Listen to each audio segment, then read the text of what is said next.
뉴스 봤어? 뉴질랜드에서 맞죠. 우리나라 면허를 이제 받겠다는 거잖아, 뉴질랜드에서.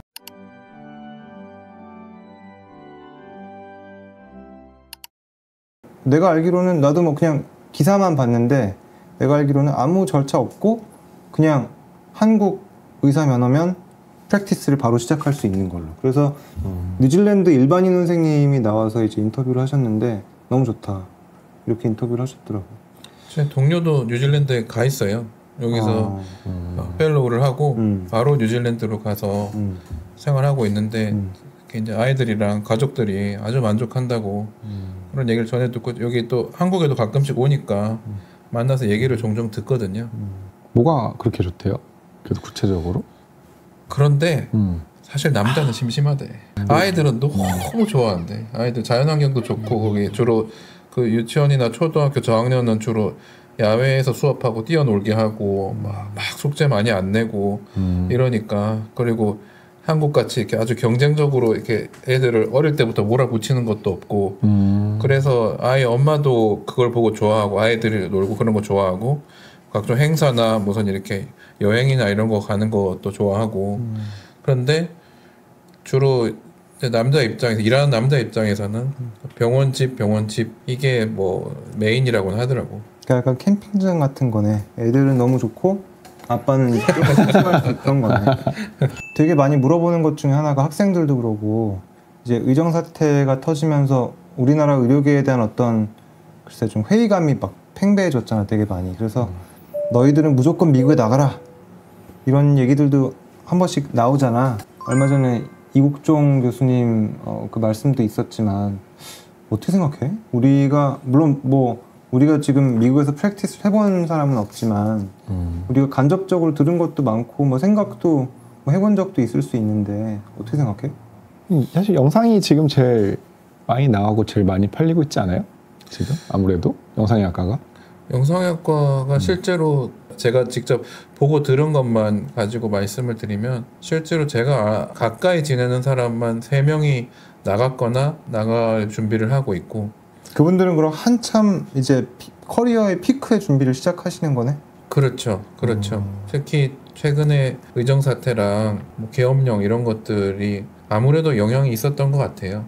그러니까 진짜 한참 논문 많이 쓰고 학생들 열심히 가르치고 액티브하게 뭔가 병원에서 허리 역할을 하는 분들이 지금 제가 아는 사람들이 다 40대거든요. 40대.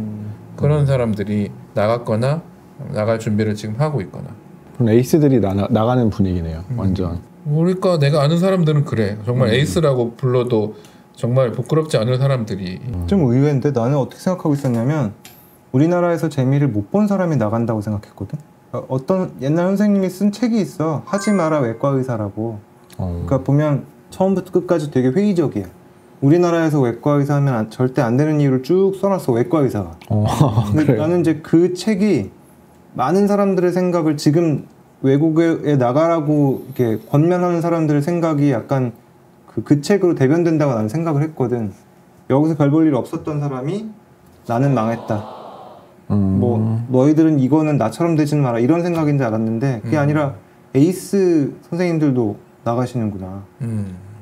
좀 그런 느낌이죠. 여기서 이제 주류가 못 돼서 나가는 사람들이 예전에 있었다고 하면 지금은 사실 생각해보면 저희도 미국에 나가서 안 들어온 친구들 많고 뭐 카이스트 쪽으로 군대를 갔다가 그쪽에 눌러가는 친구들 회사에 남는 친구들 생각해보면 뭐 1등부터 몇 등까지 중에 병원에서 생각보다 교사하는 친구보다 요새는 회사에 있거나 미국에 있거나 이런 친구들이 훨씬 많아서 오히려 그냥 묵묵히 좀 성실하게 하는 친구들이 오히려 병원에 좀 남아있는 느낌이긴 하고 정말 얘는 학생 때부터 얘는 꼭 정말 우리나라를 바꿀 교수가 되겠다 이런 친구들은 생각보다 병원에 많이 남아있지 않은 느낌이긴 해요.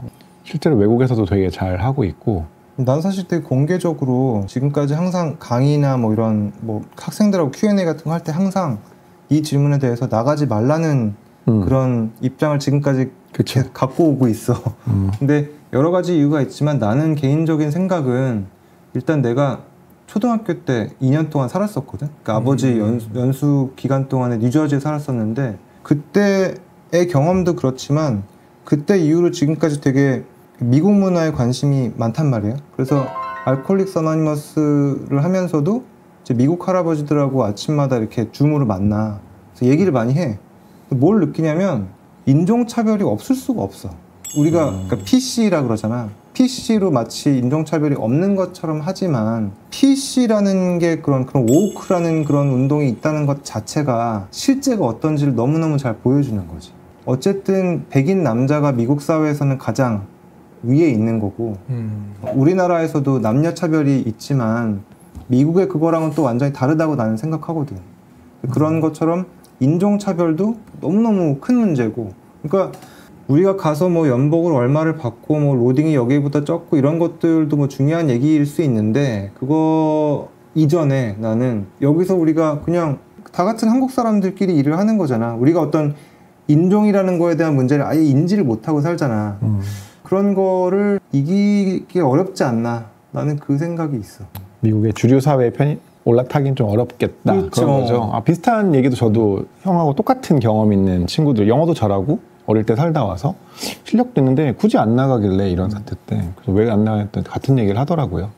아무래도 주류 사회에 좀 올라타기 어려운 측면이 분명히 있을 거라고 생각이 들어서 이미 여기서도 꽤 성공하고 잘 나가고 있는데 굳이 나갈 필요가 있느냐 이런 생각을 하는 것 같고, 근데 지금 어쨌든 우리의 이런 구독자들은 일반 학생들이잖아요. 그 중에서 그 정도 포지션까지 올라갈 사람들은 굉장히 극소수일 거고, 나머지 사람들은 여기서 그냥 범인으로 살 것이냐 아니면은 그것보다는 계속 나가서 좀 더 자유롭게 사는 게 좋을 것이냐를 많이 고민할 것 같아요. 그래서 저도 개인적으로 뭐 좀 정치 상황이 안 좋았을 때 그때 처음으로 이제 나가야겠다는 생각을 했는데, 저 애를 많이 키우니까 뭐 나는 어떻게든 왔지만 우리 아이들은 이런 데서 살 수 없겠다는 생각을 되게 많이 해서 그때 한번 고민을 했었긴 했어요. 형들은 뭐 나가겠다는 생각 한 적 없어요? 저는 실제로 USMLE를 봤어요.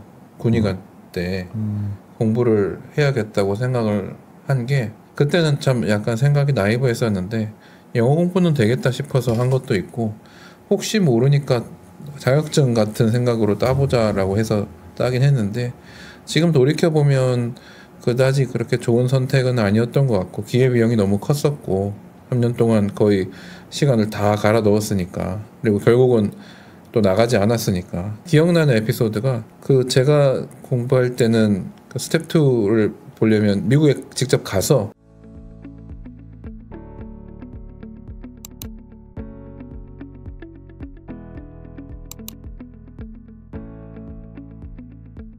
모의 환자들을 앞에서 모의 환자들을 진찰하고 시험을 보는 게 있었어요. 모의 환자들한테 쭉 이렇게 자 히스토리 테이킹 하고 피지컬도 어느 정도 하고 해서 이제 가능한 진단명 써내고 이런 게 있었는데, 물론 뭐 달달달 외우긴 했죠. 외우긴 했는데 딱 가서 대화를 해보니까 굉장히 인종도 다양하고, 농구하다 다리를 접질린 스페니쉬 젊은이가 있었고, 그 친구는 완전 스페니쉬 악센트로 스페인 말을 섞어가면서 영어를 했고, 뭘 해도 대답을 잘 안 하는 굉장히 굼뜬, 일부러 그렇게 연기를 한 백인 할머니가 있었고, 그리고 알코올릭 디멘치아가 온 흑인 할아버지가 있었는데, 셋 다 영어가 너무 다르고 너무 알아듣기가 힘들고, 제가 외운 거는 그냥 모범 답안일 거 아니에요. 무슨 뭐 질문해라, 뭐 질문해라, 그런 것만 달달 외워갔는데 제가 그걸 하면서 느낀 게, 우리가 비언어적 의사소통을 진짜 많이 하는구나. 우리가 한국에서 환자분이 걸어 들어오는 것만 봐도 이미 많은 정보가 우리가 캐치가 되잖아요.